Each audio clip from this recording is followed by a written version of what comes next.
Hello, Gray City High School, and welcome back to another episode of RCTV. My name is Zoe King Davis.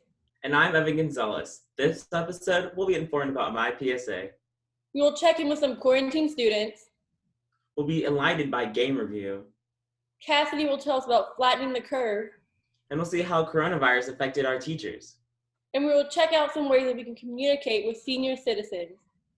See how our stores are doing during this pandemic. That's all right here. Right now.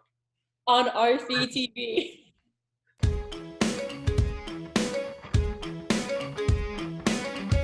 Ain't it fun? Living in that real world. Ain't it good?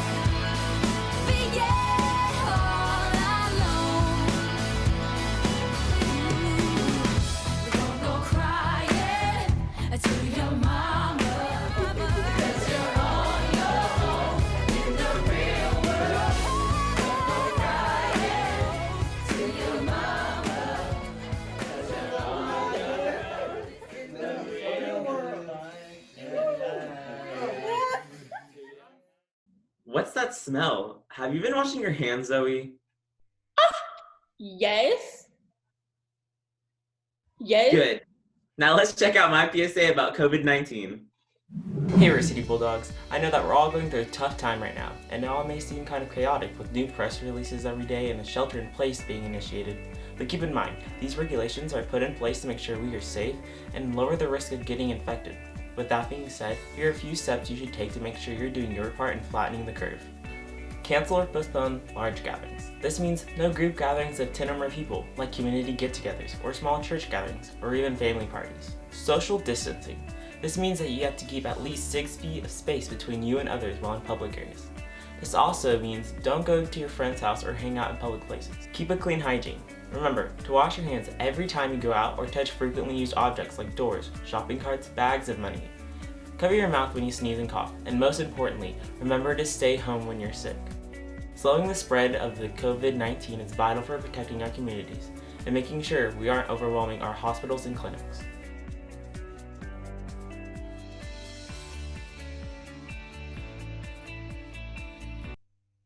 Gosh, I miss school. Well, most of it anyways. Yeah, me too. Let's check out Destiny's story about what students have been doing with all this free time. Hello, this is Destiny. And today I asked some of my friends who are currently stuck at home due to COVID-19 how they spend their days during this tough time, and what new things, if any, have they found themselves doing.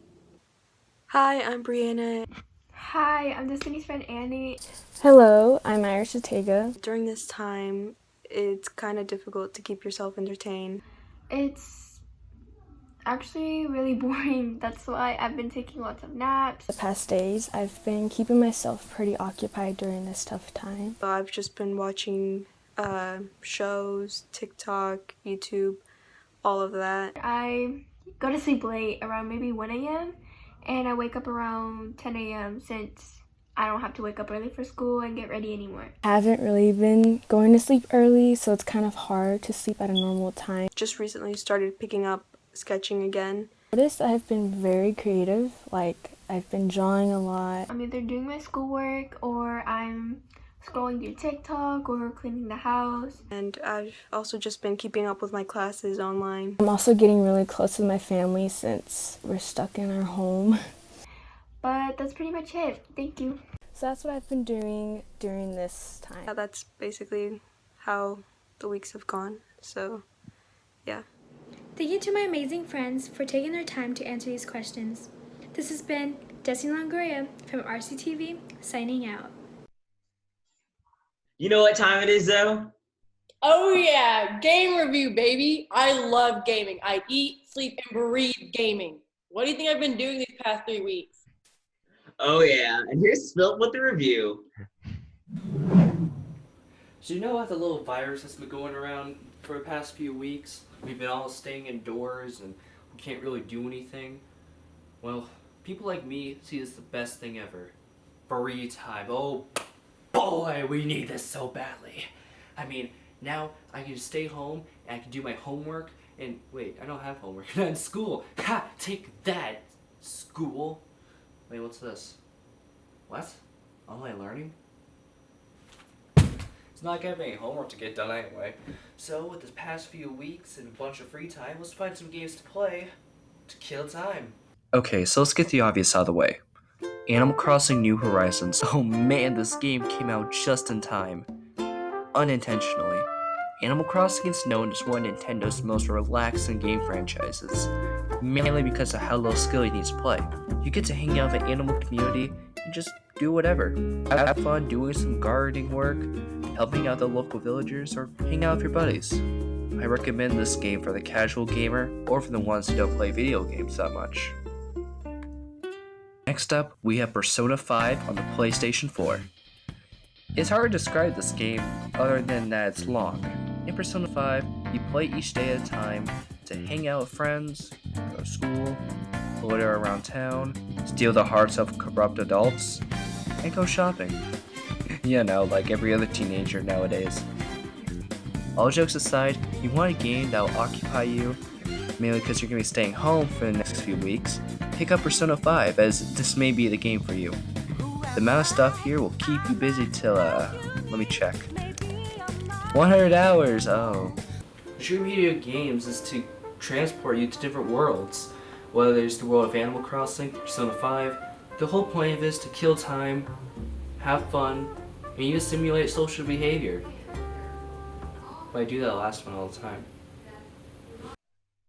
Do you know what flattening the curve means? Weight loss? No. Here's Kassidy with the scoop.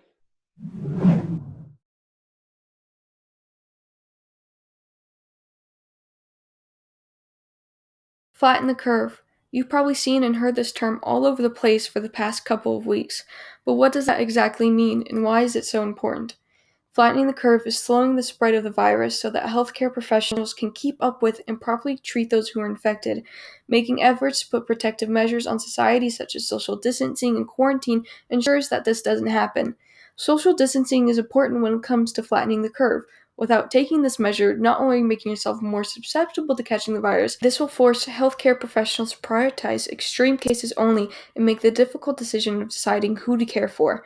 This could leave many untreated and could be fatal for cases that need hospitalization most. Professor Hugh Montgomery, director of the Institute for Human Health and Performance at the University College London, told Channel 4's Dispatches that the COVID-19 is 3 times more infectious than the flu. For example, let's say you have the flu. On average, you infect 1.3 or 1.4 people. If those people infect the same amount of people as you did, and this happens 10 times, you're responsible for about 10 cases of flu. Now let's see what happens with corona. This is very, very infectious, so every person passes it to 3. Now that doesn't sound like much of a difference, but if each of those 3 passes it to 3, and that happens at 10 layers, I have been responsible for infecting 59,000 people. That's right, you're not responsible for 14 people getting it, not even 59 people, but 59,000 people. Now, if this were even to happen 15 times, that number is now 14,348,907. About 20% of cases are extreme enough to be hospitalized. About 5 to 10% of people who are hospitalized need ventilators to help them breathe. If we say it's around 7% of those people you were responsible for infecting needed those ventilators, then that's about 1 million people. In the US alone, there's an estimate of 72,000 and 120,000 ventilators. That leaves 880 people without one. It's hard not being able to visit your friends and go out in public, but doing those unnecessary activities just prolongs all of this and not only puts you in harm's way, but other people too. Remember, even if you are unaware that you have this, and you may not even showing symptoms of COVID-19, you can still spread it to others, especially those who are more vulnerable to this disease. You can help prevent the spread and help those who are infected get the right treatment by simply staying home. Everyone wants this to end as soon as possible, so do your part. This has been Cassie Snyder, reporting from home for RCTV News. Stay home and stay healthy. God, I miss Coach Russell. His beautiful eyes, his hilarious jokes. Me too. Golly. I wonder what he's doing right now. Yeah, good thing Miss Duggan's got the story.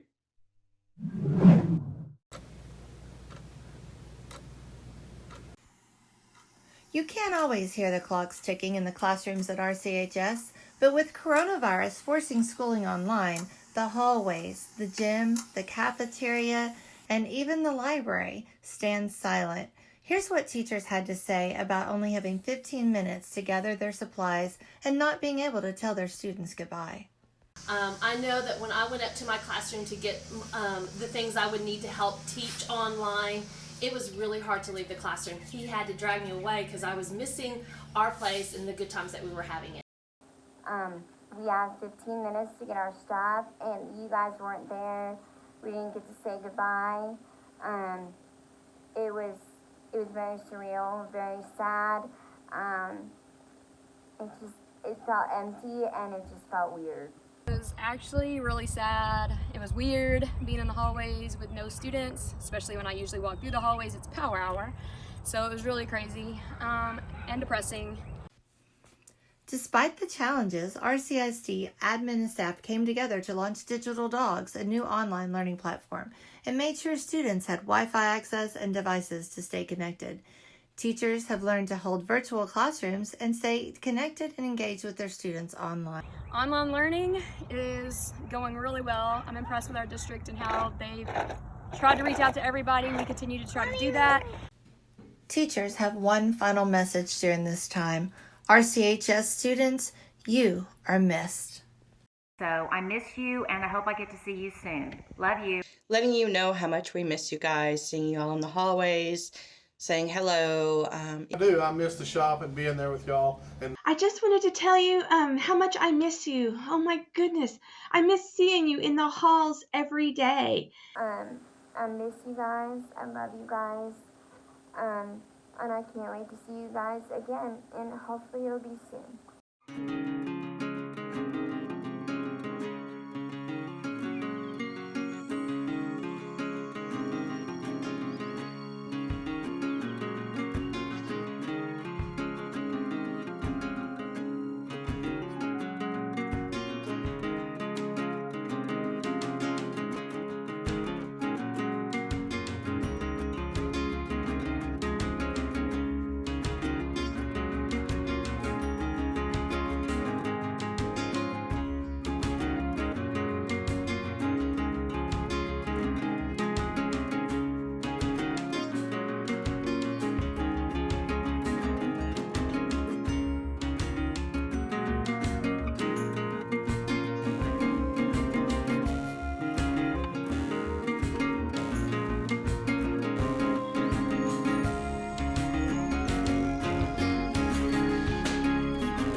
And I miss my grandma.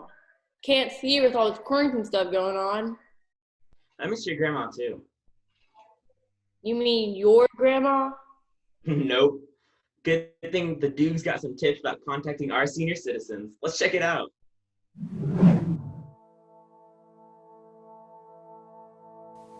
And since it affects older people with illness more severely, the safe thing to do is to self-isolate. You need to be staying home, and caregivers and loved ones of seniors, please, you need to be telling them they have to stay home. Or the home isolation of all seniors. Senior citizens thrive on social interaction, and with coronavirus forced isolation, seniors and their families have come up with new ways to stay connected. Some families have found that visiting but keeping a 6-foot social distance helps. Yeah, but do you have enough gas to get to Oklahoma City if you have to get out of the pump and pump gas? What's up, Mama? Others, like this husband visiting his wife in a nursing home, have resorted to visiting through glass windows. Good. I was kind of worried, but I couldn't see you tonight. If you can't be there in person, make sure you give the loved ones a call. Even better, if your elderly loved one has a phone or iPad or laptop with audio call capability like FaceTime, this can keep you connected. Some final tips. Offer to help with food. Make sure your loved ones have needed medication. Recruit other family members, in particular grandchildren, to call at various times of the day. And just remember that social distancing does not mean total social isolation. Keep reaching out and keep in touch. It's the report of the week. What's going on this week? This week, Brendan the Stallion tackles the grocery crisis in America.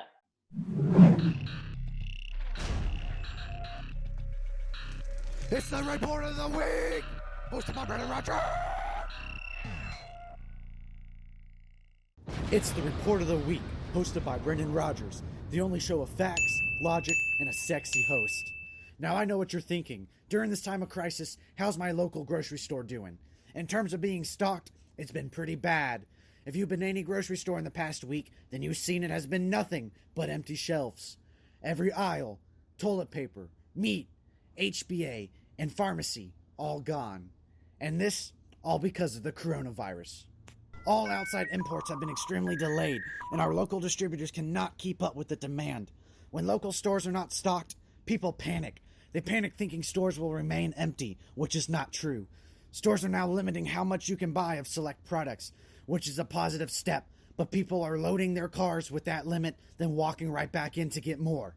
Stores that are typically open 24/7 now have shortened hours. Our local Walmart, for example, is now open 7 a.m. to 8:30 p.m., the first hour dedicated to senior citizens. In order to beat this, folks, we need to ration our purchases and stick to social distancing guidelines. Only shop when necessary and stay home. This has been Brendan Rogers. Back to you.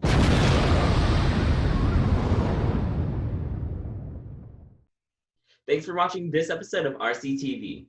For more of our content, go to youtube.com/RCTV Teen News. This has been Evan Gonzalez and Zoe King Davis. Signing out.